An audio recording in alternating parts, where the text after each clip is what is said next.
ಹೆಬ್ಬಳಲು Shri Chakramata YouTube channel ವೀಕ್ಷಕರಿಗೆ ನನ್ನ ಹೃತ್ಪೂರ್ವಕ ನಮಸ್ಕಾರಗಳು. ಸುಭಾಷಿತ: ಸಮಯ ಹಾಗೂ ಪರಿಸ್ಥಿತಿ ಯಾವ ಕ್ಷಣದಲ್ಲಾದರೂ ಬರಬಹುದು.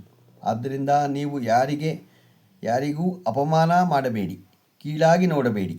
ನೀವು ಶಕ್ತಿಶಾಲಿ ಆಗಿರಬಹುದು, ಆದರೆ ಸಮಯ ನಿಮಗಿಂತ ಶಕ್ತಿಶಾಲಿ ಆಗುವುದನ್ನು ಮರೆಯಬೇಡಿ. ಎಷ್ಟು ಚೆನ್ನಾಗಿದೆ ನೋಡಿ. ನಾವು ಅರ್ಥಕೋಬೇಕು, ತಿಳ್ಕೋಬೇಕು. ಇವತ್ತು ದಿನಪಂಚಾಂಗಕ್ಕಿಂತ ಮುಂಚೆ ನಾವು ಅಶೋಕನಿಗೆ ಜ್ಞಾನೋದಯ ನೀಡಿದ ವೃದ್ಧೆ ಅನ್ನೋದ್ರ ಬಗ್ಗೆ ನಾವು ಈಗ ತಿಳ್ಕೊಳ್ಳೋಣ. ಕಳಿಂಗ ಯುದ್ಧವನ್ನು ಗೆದ್ದ ನಂತರ ಅಶೋಕ ಚಕ್ರವರ್ತಿ ಒಮ್ಮೆ ಯುದ್ಧಭೂಮಿಯನ್ನು ನೋಡಲೆಂದು ಬಂದು ಅಲ್ಲಿ ಸಾವಿರಾರು ಜನ ತಮ್ಮ ಬಂಧು ಬಾಂಧವರನ್ನು, ತಂದೆ ಮಕ್ಕಳನ್ನು ಕಳೆದುಕೊಂಡು ದುಃಖಿಸುತ್ತಿದ್ದರು. ಸಾವಿರಾರು ಮಹಿಳೆಯರು ತಮ್ಮ ಗಂಡಂದಿರನ್ನು ಕಳೆದುಕೊಂಡು ಗೋಳಾಡುತ್ತಿದ್ದರು. ಮಗನನ್ನು ಕಳೆದುಕೊಂಡ ವೃದ್ಧೆ ಮಹಿಳೆಯೊಬ್ಬಳು ಅಶೋಕನನ್ನು ನೋಡಿ, ನೀನು ಯಾರಪ್ಪ ಅಂತ ಕೇಳ್ತಾಳೆ. ಆಗ ಅಶೋಕ, ಈ ಕಳಿಂಗ ಯುದ್ಧವನ್ನು ಗೆದ್ದ ರಾಜ ನಾನೇ, ಅಶೋಕ ಚಕ್ರವರ್ತಿ ಎಂದ. ಆಗ ಆ ಮುದುಕಿ, ನೀನು ಅಶೋಕ ಹೇಗೆ ಆಗ್ತಿ? ನಿನ್ನ ಹೆಸರಷ್ಟೇ ಅಶೋಕ. ಯಾವ ವ್ಯಕ್ತಿ ಇರುವಲ್ಲಿ ಶೋಕವಿರುವುದಿಲ್ಲವೋ ಅಂತಹ ವ್ಯಕ್ತಿ ಮಾತ್ರ ಅಶೋಕ ಎನ್ನಬೇಡ. ನೀನು ಹೇಗೆ ಅಶೋಕನಾಗಲು ಸಾಧ್ಯ? ನೀನು ಸಾವಿರಾರು ಜನರು ಹೆಣದ ಮೆರವಣಿಗೆಯ ಮೇಲೆ ನಿನ್ನ ಸಾಮ್ರಾಜ್ಯ ಕಟ್ಟಿರುವಿ. ಸಾವಿರಾರು ಅನಾಥ ಮಕ್ಕಳ ಗೋರಿಯ ಮೇಲೆ ಕಟ್ಟಿದಿ. ಸಾಮ್ರಾಜ್ಯ ಎಷ್ಟು ದಿನ ಉಳಿಯಲು ಸಾಧ್ಯ? ಸಾವಿರಾರು ಮಹಿಳೆಯರನ್ನು ವಿಧವೆಯನ್ನಾಗಿ ಮಾಡಿದೆ. ನಿನ್ನ ಸಾಮ್ರಾಜ್ಯ ಶಾಶ್ವತವಾಗಿ ಉಳಿಯುವುದೇ? ಅಶೋಕ, ನೀನೇನು ಯುದ್ಧದಲ್ಲಿ ಈಗ ಗೆದ್ದಿರಬಹುದು, ಆದರೆ ಜೀವನದಲ್ಲಿ ಸೋತಿದ್ದೀಯ. ನಿನಗೆಂದೂ ಒಳ್ಳೆಯದಾಗುವುದಿಲ್ಲ ಎಂದು ಅಳುತ್ತಾ ಶಪಿಸಿದಳು ಯಾರದ್ದೇ. ಜೋರಾಗಿ ಹತ್ಕೊಂಡು ಆ ಥರ ಮಾತು ಹೇಳಿಕೊಂಡು ಅವರ ಅಶೋಕನಿಗೆ ಹೇಳ್ತಾಳೆ. ಈ ವೃದ್ಧಿಯ ಮಾತಿನಿಂದ ಅಶೋಕನ ಮನಸ್ಸಿನಿಗೆ ಮುಳ್ಳು ಚುಚ್ಚಿದಂತಾಯಿತು. ತಾನು ಸಾಮ್ರಾಜ್ಯವನ್ನು ವಿಸ್ತರಿಸುವ ದುರಾಸೆಯಿಂದ ಇದುವರೆಗೆ ಎಷ್ಟು ಅಮಾಯಕರ ಜನರು ಬಲಿ ತೆಗೆದುಕೊಂಡಿದ್ದೇನೆ. ತಾನೆಂತೂ ಕ್ರೂರಿ ಎಂದು ತನ್ನ ಬಗ್ಗೆ ಅವರಿಗೆ ಏಸಿಗೆ ತೊಡಗಿತು.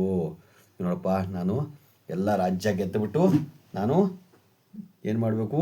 ಸಾಮ್ರಾಜ್ಯ ಕಟ್ಟಬೇಕು, ನಾನೇ ಏಕ ರಾಜ್ಯಾಧಿಪತ್ಯ ಅಂತ ಅನ್ನಿಸ್ಕೋಬೇಕು ಅಂತ ಹೇಳಿ ನಾನು ಇಲ್ಲಿ ತನಕ ಬೇಕಾದಷ್ಟು ಯುದ್ಧ ಮಾಡಿ ಬೇಕಾದಷ್ಟು ಜನರನ್ನು ಹೋಲಿಸಿದ್ದೀನಿ, ಸಾಯಿಸಿದ್ದಾರೆ. ಆದರೆ ನನಗೆ ನನ್ನ ಸಾಮ್ರಾಜ್ಯಕ್ಕೋಸ್ಕರ ಅಷ್ಟು ಜನ ಬಲಿ ತೊಗೊಂಡ್ಬಲ್ಲ ಅಂತ ಬೇಜಾರು ಅವನಿಗೇ ಆಯಿತು. ಅಂದಿನಿಂದ ಆತ ಶಸ್ತ್ರಾಸ್ತ್ರಗಳನ್ನು ಕೆಳಗಿಟ್ಟು ಯುದ್ಧಭೂಮಿಯನ್ನು ಬಿಟ್ಟು ಬದ್ಧನಾಗಲು ಹೊರಟ. ಅವತ್ತಿಂದ ಏನು ಮಾಡ್ದ, ಅವನಿಗೆ ಅಜ್ಜಿ ಅವರು ಹೇಳಿದ್ರಲ್ಲ, ಬೇಜಾರಾಗಿ ಅವತ್ತಿಂದ ಶಸ್ತ್ರಾಸ್ತ್ರ ಬಿಟ್ಬಿಟ್ಟು ನಾನು ಇನ್ಮೇಲೆ ಯುದ್ಧ ಮಾಡಲ್ಲ ಅಂತ ಹೊರಟು. ಮುಂದೆ ದೇವನಾಮ ಪ್ರಿಯ ಎಂದು ಅಶೋಕನಾದ. ಅವತ್ತಿಂದ ಅವನು ದೇವನಾಮ ಪ್ರಿಯ ಅಂತ ಅವನ ಯುದ್ಧ ಮಾಡಲಿಲ್ಲ ಅವತ್ತಿಂದ. ಗೊತ್ತಾಯ್ತು? ಅವತ್ತಿಂದ ಬಿಟ್ಬಿಟ್ಟು ಅಜ್ಜಿ ನೋಡಿ, ಒಂದೊಂದು ಸರಿ ಹೇಳೋದು ಮನಸ್ಸಿಗೆ ಎಷ್ಟು ಹಿಡಿಯುತ್ತೆ ಅಂತ. ಅದಕ್ಕೆ ಹೇಳೋ ರೀತಿ ಕರೆಕ್ಟಾಗಿರಬೇಕು. ನಾವು ಹೇಳೋ ರೀತಿನ ಕರೆಕ್ಟಾಗಿ ಇಟ್ಕೊಂಡಾಗ ಒಬ್ಬರ ಮನಸ್ಸಿಗೆ ಮುಟ್ಟತ್ತೆ.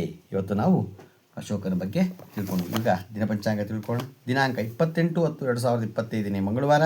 ಶ್ರೀ ವಿಶ್ವಾವಸು ನಾಮ ಸಂವತ್ಸರ, ದಕ್ಷಿಣಾಯನ, ಶರದೃತು, ಕಾರ್ತೀಕ ಮಾಸ, ಶುಕ್ಲಪಕ್ಷ, ಸಪ್ತಮಿ ತಿಥಿ, ಸಪ್ತಮಿ ರಾತ್ರಿ 3:46, ನಕ್ಷತ್ರ ಪೂರ್ವಾಷಾಢ, ಹಗಲು 11:59, ಮಳೆ ಸ್ವಾತಿ 2ನೇ ಪಾದ, ರಾಹುಕಾಲ 3 ಗಂಟೆ 3 ನಿಮಿಷದಿಂದ 4:30 ತನಕ ಇದೆ.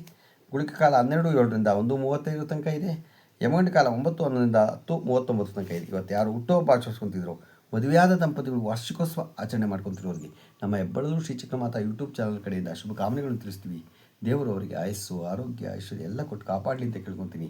ನಮ್ಮ ಹೆಬ್ಬಳಲು ಶ್ರೀ ಚಕ್ರಮಾತಾ ಯೂಟ್ಯೂಬ್ ಚಾನಲ್ ಯಾರು ಸಬ್ಸ್ಕ್ರೈಬ್ ಆಗಲು ದಯಮಾಡಿ ಸಬ್ಸ್ಕ್ರೈಬ್ ಆಗಿ, ಲೈಕ್ ಕೊಡಿ. ಇದು ನಿಮ್ಮದೇ ಚಾನಲ್ ಆಗಿರೋದ್ರಿಂದ ನಮ್ಮ ಲಿಂಕನ್ನು ಬೇರೆ ಗ್ರೂಪ್ಗಳಿಗೆ ಫಾರ್ವರ್ಡ್ ಮಾಡಿ. ನಮಸ್ಕಾರಗಳು.